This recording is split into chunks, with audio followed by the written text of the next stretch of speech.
Halo rekan-rekan sekalian, kita bertemu lagi dalam perkuliahan desain dan analisis berorientasi objek. Kali ini bahasan kita adalah tentang pemodelan interaksi dan kolaborasi objek. Kita mulai dari tujuan dan prasyarat pembelajaran. Tujuan pembelajarannya adalah memahami konsep dasar pemodelan interaksi objek. Nantinya mahasiswa diharapkan dapat memahami bagaimana memodelkan interaksi antar objek dalam suatu sistem menggunakan diagram urutan atau sequence diagram dan diagram komunikasi. Atau bahasa Inggrisnya adalah communication diagram. Untuk prasyarat perkuliahannya, sebelum mengikuti perkuliahan ini diharapkan mahasiswa memahami materi logika dan algoritma pemrograman dan PBU. Kemudian memahami dasar-dasar UML dan memahami operasional dasar dari IDEAS Modeler. Pendahuluan. Dalam pemrograman berorientasi objek, memahami bagaimana objek-objek berinteraksi satu sama lain adalah kunci untuk merancang sistem yang baik. Interaksi antar objek ini dapat dimodelkan menggunakan berbagai jenis diagram. Salah satunya yang nanti akan kita pelajari adalah diagram urutan atau sequence diagram dan diagram komunikasi atau communication diagram. Lanjut kita masuk ke sequence diagram. Pengertian dan komponen utama dari sequence diagram ya. Sequence diagram ini adalah diagram yang menunjukkan interaksi antar objek yang disusun berdasarkan urutan waktu atau timeline. Diagram ini sangat berguna untuk memodelkan alur kontrol dalam sebuah sistem. Untuk komponen utama dari sequence diagram, yang pertama adalah objek. Ini adalah representasi dari garis vertikal ya. Kemudian left line ya. Ini adalah, nah untuk left line adalah garis vertikal yang mewakili keberadaan sebuah objek selama periode waktu tertentu. Selanjutnya adalah pesan, ini nanti bentuknya adalah panah yang menunjukkan komunikasi antar objek. Selanjutnya nanti ada aktivasi, ini adalah bentuk persegi panjang pada garis hidup atau left line yang menunjukkan ketika sebuah objek sedang menjalankan suatu operasi. Nah, untuk komponen tambahan dari sequence diagram nanti ada kontrol, yaitu elemen yang mengatur aliran informasi untuk sebuah skenario. Biasanya mengatur perilaku atau perilaku bisnis. Kemudian ada entity, ini adalah entitas elemen yang bertanggung jawab menyimpan data atau informasi, dapat berupa bins atau model objek. Selanjutnya adalah general, yaitu komponen yang merepresentasikan entitas tunggal dalam sequence diagram. Entitas ini memiliki nama, stereotype atau berupa instance atau kelas ya. Selanjutnya adalah boundary. Biasanya berupa tepi dari sistem, seperti tampilan tatap muka atau suatu alat yang berinteraksi dengan sistem yang lainnya, antar muka maksudnya ini ya. Kemudian aktor, yaitu komponen berbentuk stick figure, menggambarkan seorang pengguna yang berinteraksi dengan sistem. Nah, untuk simbol-simbolnya nanti kurang lebih seperti berikut ya. Yang pertama adalah entity, nanti kita gunakan simbol seperti ini, lingkaran, kemudian ada garis bawahnya ya. Ini adalah gambaran sistem sebagai landasan dalam menyusun basis data. Kemudian boundary class ya, nanti gambarnya seperti ini ya, lingkaran, kemudian ada garis tegak lurus ya, satunya vertikal, satunya horizontal ya. Nanti ini untuk menangani komunikasi antar lingkungan sistem. Kemudian ada lingkaran dengan ada tanda panah di sini ya. Ini adalah control class, bertanggung jawab terhadap kelas-kelas bertanggung jawab terhadap kelas-kelas terhadap objek yang berisi logika ya. Kemudian nanti ada simbol seperti ini yaitu rekursif ya. Ini pesan untuk dirinya sendiri. Ya, ini pesan ya tadi ya. Kemudian activation ya. Ini adalah mewakili proses durasi aktivasi sebuah operasi. Sedangkan yang ini adalah lifeline atau garis hidup ya. Ini adalah komponen yang digambarkan garis putus-putus terhubung dengan objek ya, yang menggambarkan garis hidup dari sequence diagram ya. Nah, contoh kasusnya kurang lebih seperti berikut ya untuk sequence diagram ya. Misalnya proses login pada sebuah aplikasi, kemudian pemesanan pesawat tiket atau transaksi pembelian online atau pemeriksaan saldo bank ya. Nah, nanti misalnya di sini pemeriksaan saldo bank ya. Untuk pemeriksaan saldo bank ya nanti dimulai dari permintaan sebuah pesan ya, yaitu get balance untuk mendapatkan saldo ya, informasi saldo ya. Nah, di sini ada buyer bank ya. Buyers bank ya, nanti akan melakukan permintaan get balance ya.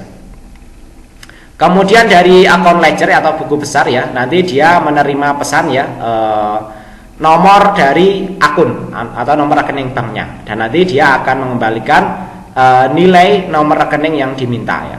Selanjutnya ya, dia akan meminta informasi saldo atau get balance ya. Ini yaitu dari sini buyer ya melakukan checking account. Kalau tadi buku besar dan ini buyer account ya. Ini buyer bank dan ini adalah buyer's account ya. Dan buyer account nanti akan menginformasikan saldo atau balance-nya dan nanti akan diberikan kepada pemilik dari rekeningnya tersebut ya. Nah, selanjutnya contoh kartu belanja ya.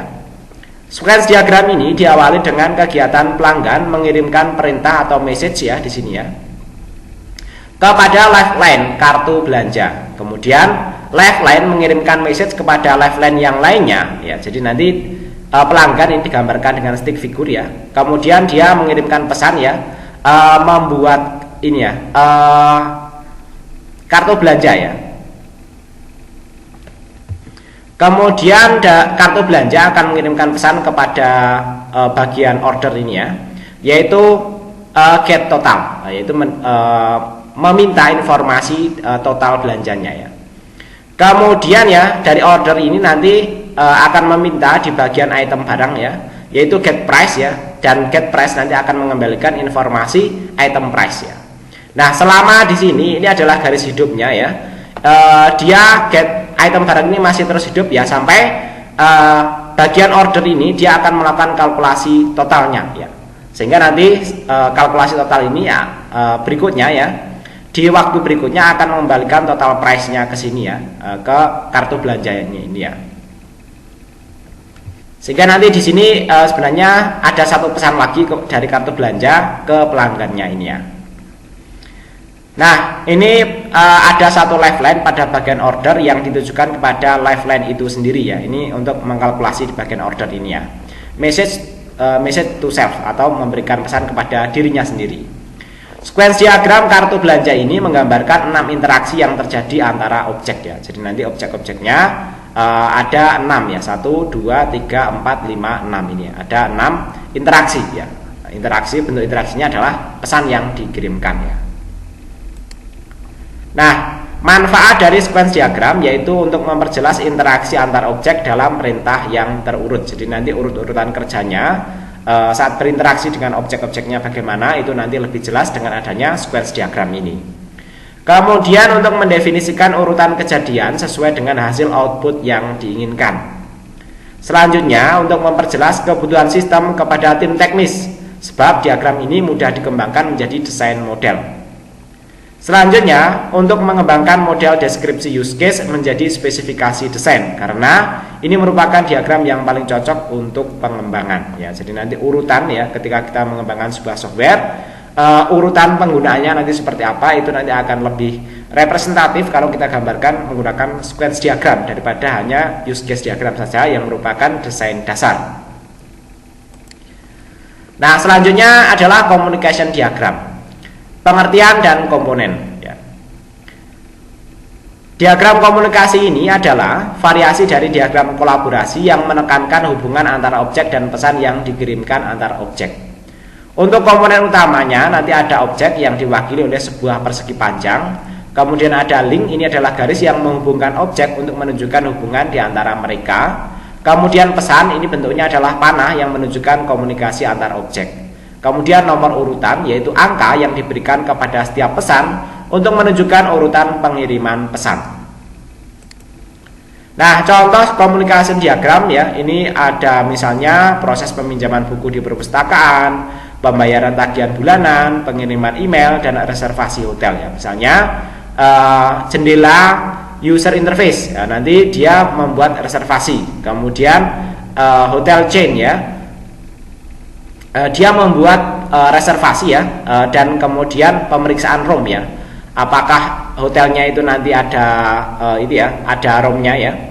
Kemudian di sini ada perulangan ya, apakah roomnya tersedia ya, akan dicek ya di semua ruangannya ya. Jika tersedia maka akan dilanjutkan ke sini ya, yaitu proses reservasi ya. Kemudian nanti terakhir ya, dia akan membuat konfirmasi reservasinya itu ya. Nah, contoh kasus communication diagram untuk e-shop ya. Nah, misalnya di sini prosesnya shopper atau pembeli yang melakukan login ya, kemudian memilih produk ya. Selanjutnya adalah menambahkan produk ke cart atau keranjang belanja. Selanjutnya adalah remove product from cart ya. Jadi nanti kalau misalnya ada bagian yang tidak jadi dibelanja, nanti perlu dihapus. Kemudian ada konfirmasi order dan ada pembayaran order ya. Nah, ini nanti semua terjadi di e-shop modulnya ya. Kemudian bagian produk katalog ini dia akan mengambil informasi dari produk katalog.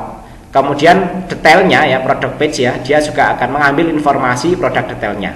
Demikian juga nanti pada shopping chart ya, ini nanti akan mengambil informasi produk, tambah produk ya, kemudian mengoperasikan remove produk dan get produk ya.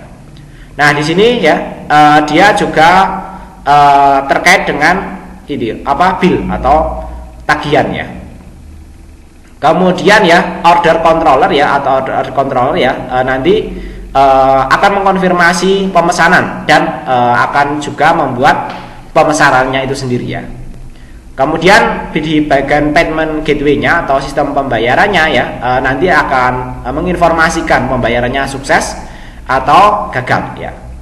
Dan ini dimulai dari ini ya, pesan konfirmasi pembayarannya ini, gagal atau sukses ya. Untuk communication diagram ya, nanti prakteknya teman-teman dalam mengerjakan skripsi jarang sih itu ya digambarkan ya. Biasanya yang minta digambarkan adalah sequence diagramnya itu ya. Nah, bagaimana perbandingan antara sequence diagram dan communication diagram? Karena fungsinya ini memang hampir sama ya. Nah, diagram komunikasi lebih menekankan pada hubungan statis antar objek, sedangkan untuk diagram urutan menekankan pada urutan waktu atau diagram yang dinamis, kelihatan bergerak ya. Diagram komunikasi lebih fleksibel dalam mengatur tata letak objek ya, sedangkan yang diagram ini ya, diagram sequence diagram memang ini urutannya memang harus tepat ya.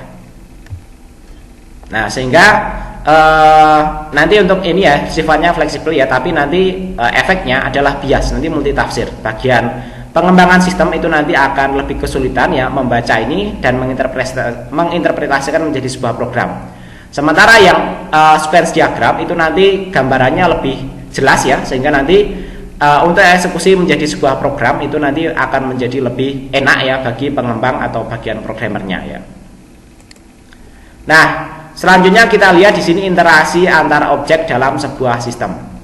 Konsep dasarnya nanti ada pesan, ini adalah cara objek berkomunikasi satu sama lain, dan ada metode, ini adalah operasi yang dapat dilakukan oleh suatu objek, serta ada atribut, ini adalah properti-properti atau variabel-variabel atau data-data yang dimiliki oleh suatu objek. Nah, untuk jenis interaksinya nanti ada interaksi sinkronus, ini adalah pengiriman pesan, menunggu respon dari penerima sebelum melanjutkan proses eksekusi selanjutnya. Kemudian ada asinkronus, ini adalah pengiriman pesan yang tidak perlu menunggu respon dari penerima, sementara dia akan terus bisa mengerjakan proses-proses yang lainnya.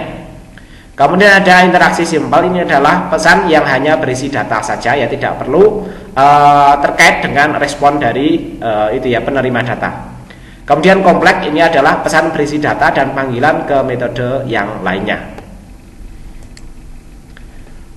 Untuk pola interaksinya nanti ada model client server, ini adalah satu objek klien ya, sebagai klien meminta layanan kepada objek lain atau servernya.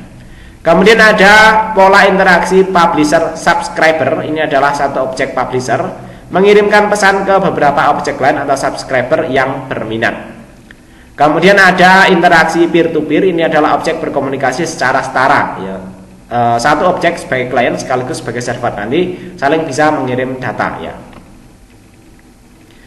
juga bisa saling memberikan layanan. Nah, prosesnya seperti itu ya. Nah, dari diagram urutan dan diagram komunikasi dapat kita simpulkan ya, keduanya adalah alat yang sangat berguna untuk memodelkan interaksi antar objek dalam sebuah sistem. Dengan memahami kedua jenis diagram ini, kita akan dapat merancang sistem dengan lebih baik ya, terutama kaitannya ketika kita merepresentasikan apa yang dibutuhkan dan diinginkan oleh calon pengguna dengan apa yang nanti bisa dilakukan oleh programmer atau pengembang. Nanti juga lebih mudah dipahami dan lebih mudah dipelihara. Nah, untuk latihannya nanti silakan gunakan IDEAS Modeler untuk membuat diagram urutan atau sequence diagram dan diagram komunikasi untuk kasus penggunaan yang telah ditentukan, misalnya proses pembelian online, sistem peminjaman buku, atau sistem reservasi hotel. Alternatif online toolnya bisa menggunakan Lucidchart atau Gridly, tapi nanti kita akan mendemonstrasikan menggunakan IDEAS Modeler ya. Oke, berikutnya nanti sebaiknya ya dicatat masing-masing, dipresentasikan hasil kerjanya di depan kelas, atau yang online nanti bisa dibuat presentasinya secara online, rekaman seperti pada presentasi saya ini ya. Nah, selanjutnya akan kita demonstrasikan ya pembuatan sequence diagram yang menggunakan IDEAS Modeler ya, dengan studi kasus yaitu kartu belanja ini ya. Oke, kita demonstrasikan yang menggunakan IDEAS Modeler. Kita mulai dari menjalankan IDEAS Modelernya. Kemudian kita buat proyek baru ya. Proyeknya di sini ya, sesuai dengan judul dari presentasi kita ya, yaitu pemodelan interaksi dan kolaborasi objek ya. Kita kasih judul ya, pemodelan ya,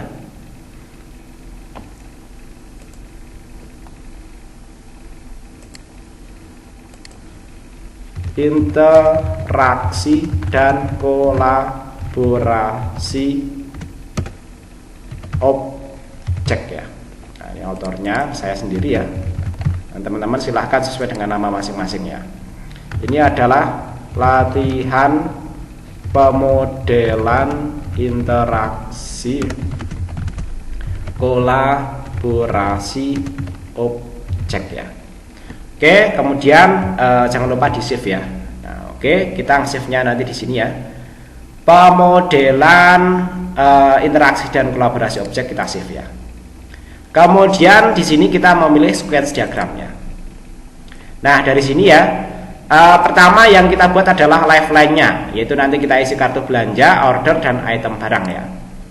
Oke ya, di sini ya kita kasih keterangan ya, kartu belanja, kartu ya belanja ya.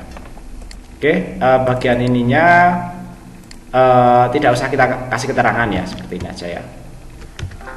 Kemudian berikutnya di sini ya, kita tambahkan lifeline yang kedua, order, dan nanti item barang ya.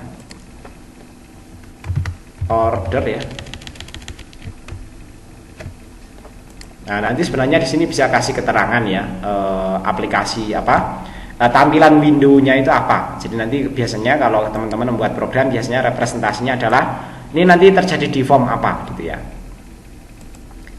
Tapi kali ini tidak kita gambarkan item barang ya di sini.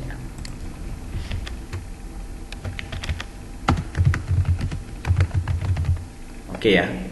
Kemudian satu lagi stick figure di sini ya. Oke. Stick figurnya kita kasih keterangan sesuai yang ada di sini, yaitu pelanggan ya.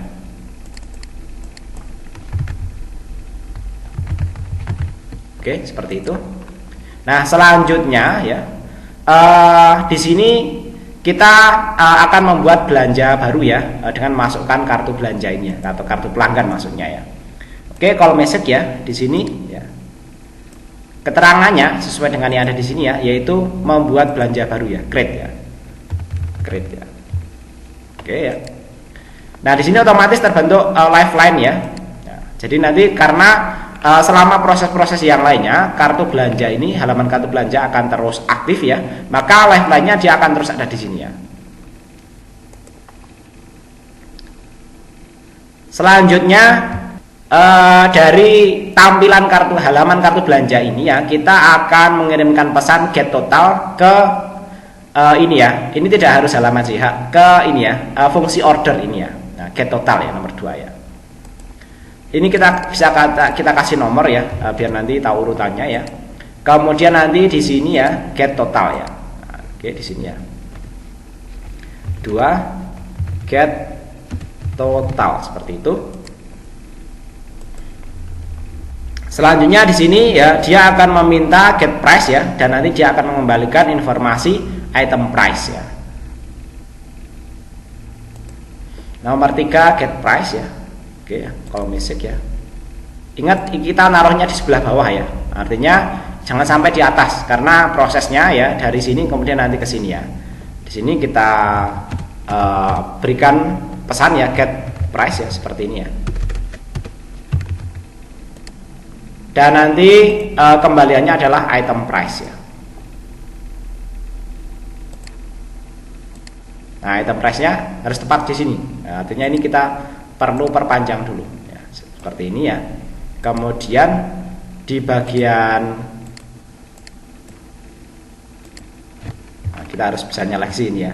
Kita zoom dulu, coba kita taruh di atas saja ya.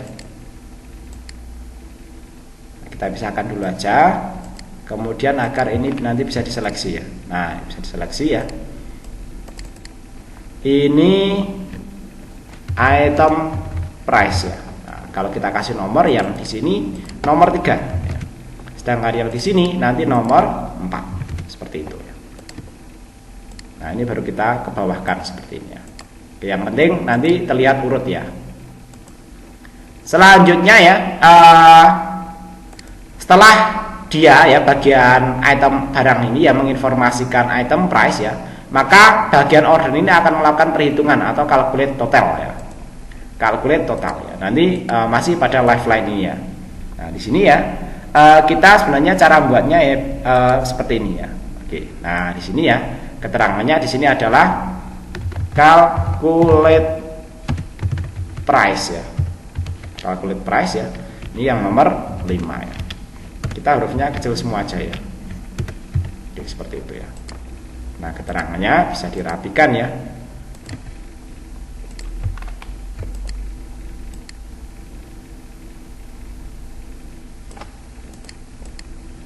Nah, biar jangan terjadi bias ya. Sebisa mungkin itu mudah dibaca ya.